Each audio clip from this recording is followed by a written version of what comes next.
Praise the Lord. നിങ്ങളെ എല്ലാവരെയും blessed മോർണിംഗിലേക്ക് യേശു ക്രിസ്തുവിൻ്റെ നാമത്തിൽ സ്വാഗതം ചെയ്യുന്നു.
പ്രിയരെ, അനുഗ്രഹിക്കപ്പെട്ട ഒരു പ്രഭാതം കൂടെ നമ്മുടെ ജീവിതത്തിൽ അനുവദിച്ച് തന്ന വലിയവനായ ദൈവത്തെ നമുക്ക് ഒരുമിച്ച് ചേർന്ന് നന്ദി പറയാം. എത്ര പറയും, ഞാൻ നിന്നതല്ല എൻ്റെ ദൈവം എന്നെ നിർത്തിയതാണ്. ഒന്നുകൂടെ പറഞ്ഞു കഴിഞ്ഞാൽ 2025 മാർച്ച് മാസം 27-ാം തീയതി വരെയും എന്നെയും എൻ്റെ കുടുംബത്തെയും കണ്ണിലെ കൃഷ്ണമണി പോലെ സൂക്ഷിക്കുകയും വിടുവിക്കുകയും ചെയ്ത വലിയവനായ ദൈവത്തിന് നന്ദി പറഞ്ഞുകൊണ്ട് ഈ പ്രഭാത ചിന്തയിലേക്ക് നമുക്ക് ഒരുമിച്ച് അടുത്തു വരാം.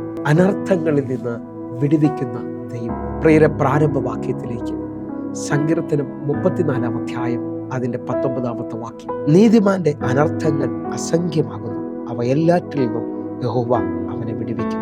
ഈ പ്രഭാതത്തിൽ ദൈവം നമ്മോട് ഇടപെട്ട അനുഗ്രഹിക്കപ്പെട്ട വചനത്തിനായി നമുക്ക് ഒരുമിച്ച് ചേർന്ന് നന്ദി പറയാം. എല്ലാവരുടെയും ആഗ്രഹമാണ് ഒരു സന്തോഷപൂർണ്ണമായ ജീവിതം.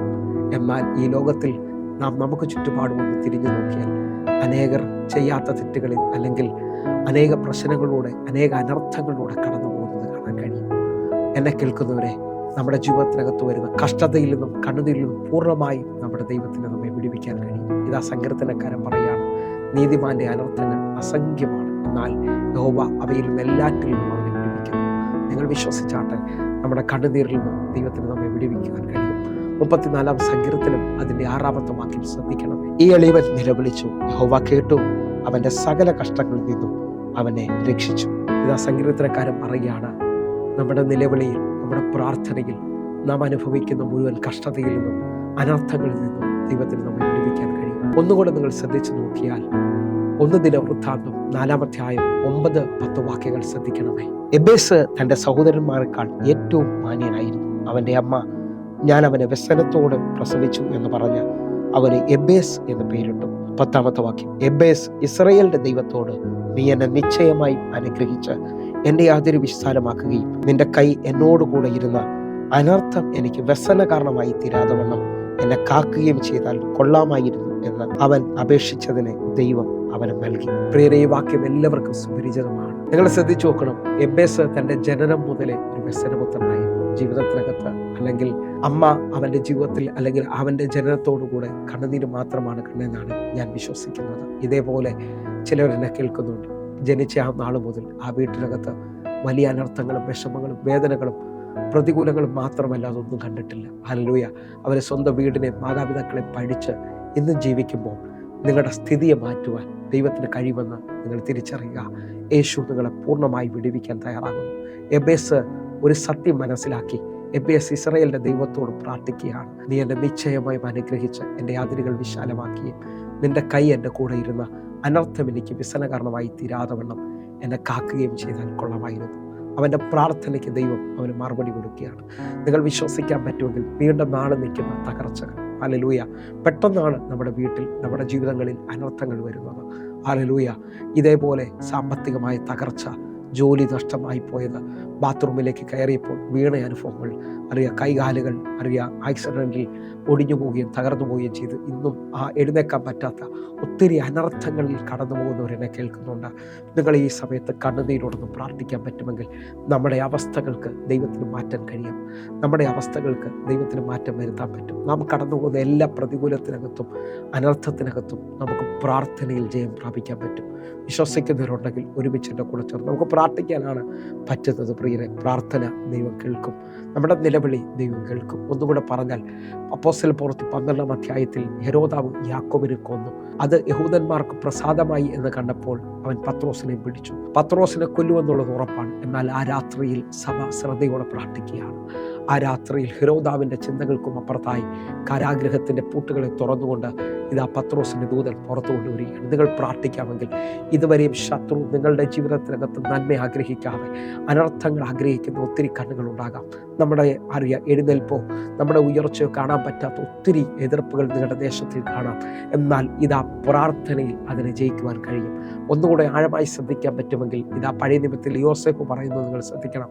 ഉൽപ്പത്തി പുസ്തകം 50-ാം അധ്യായം 20-ാമത്തെ വാക്യം, നിങ്ങൾ എൻ്റെ നേരെ ദോഷം വിചാരിച്ചു, ദൈവമോ ഇന്നുള്ളതുപോലെ ബഹുജനത്തിന് ജീവരക്ഷ വരുത്തേണ്ടതിന് അതിനെ ഗുണമാക്കി തീർത്തു. ഒരു തെറ്റും ചെയ്തിട്ടില്ല, പക്ഷേ സഹോദരന്മാർക്ക് യോസേഫിനോട് അങ്ങ് എതിരായി. ഇതേപോലെ എതിരുകൾ അനുഭവിക്കുന്ന ഒത്തിരി പേരെന്നെ കേൾക്കുന്നുണ്ട്. ദൈവത്തിന് നന്മയ്ക്കാക്കി എതിരുകൾ ദോഷം അനുഭവിക്കുന്ന ഒത്തിരി പേരുണ്ട്. എന്നെ കേൾക്കുന്നവരെ, നമ്മുടെ പ്രാർത്ഥനയിൽ അതിനെ മുഴുവൻ നന്മയാക്കി തീർക്കുന്ന ഒരു ദൈവമുണ്ട്. നിങ്ങൾ ശ്രദ്ധിക്കണമേ. യോനാ പ്രവാചകന്റെ പുസ്തകം 1-ാം അധ്യായം 7-ാമത്തെ വാക്യം, അനന്തരം അവർ വരുവിൻ, ആരുടെ നിമിത്തം ഈ അനർത്ഥം നമ്മുടെ മേൽ വന്നിരിക്കുന്നു എന്നറിയേണ്ടതിന് നാം ചീട്ടുകളിടുക എന്ന് തമ്മിൽ പറഞ്ഞു. അങ്ങനെ അവർ ചീട്ടിട്ടു. ചീട്ട് യോനായ്ക്ക് വീണു.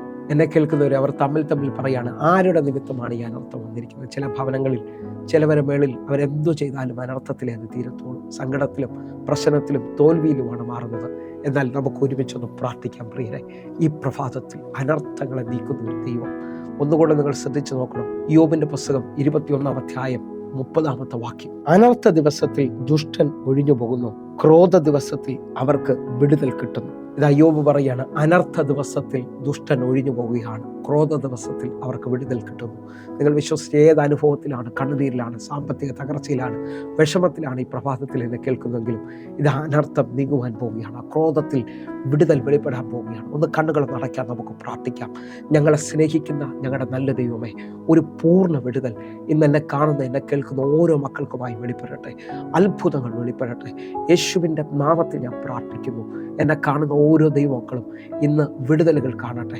ഇവരുടെ ജീവിതത്തിൽ, ഇവരുടെ കുടുംബത്തിൽ, ഇവരുടെ തലമുറയിൽ നിൽക്കുന്ന അനർത്ഥങ്ങൾ ഒഴിഞ്ഞു പോകട്ടെ. ഇന്നൊരു വിശാലത, ഇന്നൊരു അനുഗ്രഹം, ഇന്നൊരു സന്തോഷം ഓരോ മക്കളുടെ ജീവിതത്തിലും വെളിപ്പെടേണ്ടതിനായി പ്രാർത്ഥിക്കുന്നു. തമ്പുരാൻ അത് ചെയ്തതിനായി നന്ദി. യേശുവിൻ നാമത്തിൽ പ്രാർത്ഥിക്കുന്നു. കേൾക്കണം പിതാവേ. ആമേൻ, ആമേൻ. പ്രിയരെ, ഈ പ്രഭാത സന്ദേശം നിങ്ങൾക്ക് അനുഗ്രഹമാകുന്നുവെങ്കിൽ നമ്മുടെ യൂട്യൂബ് ചാനൽ സബ്സ്ക്രൈബ് ചെയ്യുകയും ഫേസ്ബുക്കിലേക്ക് നിങ്ങൾ ജോയിൻ ചെയ്യുകയും ചെയ്യണമെന്ന് ഓർപ്പിക്കുന്നു. അതേപോലെ എല്ലാ ദിവസവും വൈകിട്ട് 6 മണിക്ക് നമുക്ക് സൂമിൽ ആരാധനയുണ്ട്. നിങ്ങളെയും ഞാൻ ക്ഷണിക്കുകയാണ്. നിങ്ങൾ കടന്നു വരണമേ. വലിയ വിടുതലുകൾ പ്രാപിക്കുവാൻ ആയിരങ്ങൾക്ക് അത് വിടുതലായി തീർന്നിട്ടുണ്ട്. ഈ ദിവസങ്ങളിൽ നമ്മുടെ ആരാധനയ്ക്ക് പങ്കെടുക്കുവാൻ ഞാൻ നിങ്ങളെ ക്ഷണിക്കുകയാണ്. അല്ലെങ്കിൽ തൃശ്ശൂരോ എറണാകുളത്തോ തിരുവനന്തപുരത്തോ കൊല്ലത്തോ ഒക്കെ കടന്നു വരാൻ പറ്റുന്നവർ കടന്നു വരണമേ. വലിയ ദൈവപ്രവർത്തികൾ കാണേണ്ടതിനായിട്ട് കർത്താവിൻ്റെ കരം നിങ്ങൾക്ക് വേണ്ടി വെളിപ്പെടട്ടെ. കർത്താവ് വലിയ ഒരു അത്ഭുതം ചെയ്യാൻ ആഗ്രഹിക്കുന്നു. അതേപോലെ ഒരു സ്പെഷ്യൽ അറിയിപ്പ്, ഈ വരുന്ന ഡിസംബർ മാസം 13 മുതൽ 15 വരെയും നമുക്ക് കൊല്ലത്ത് 72 മണിക്കൂർ ഉപവാസ പ്രാർത്ഥന അടയ്ക്കാണ്. കണ്ടിന്യൂ ആയിട്ടുള്ള സെഷനുകളാണ്. നിങ്ങൾ എവിടെ നിന്നാണോ എന്നെ ശ്രദ്ധിക്കുന്നത്, ഈ ഉപവാസ പ്രാർത്ഥനയിലേക്ക് കടന്നു വരാൻ പറ്റുമെങ്കിൽ കടന്നു വരണമെന്ന് ഓർപ്പിക്കുന്നു. വലിയൊരു ദൈവപ്രവർത്തിക്കായി ഞാൻ നിങ്ങളെ ക്ഷണിക്കുകയാണ്. എങ്കിൽ അടുത്ത ദിവസം കാണുമ്പോഴേയും സ്വർഗത്തിലെ ദൈവം നിങ്ങളെ കാക്കുമാറാകട്ടെ. God bless you. ആമേൻ.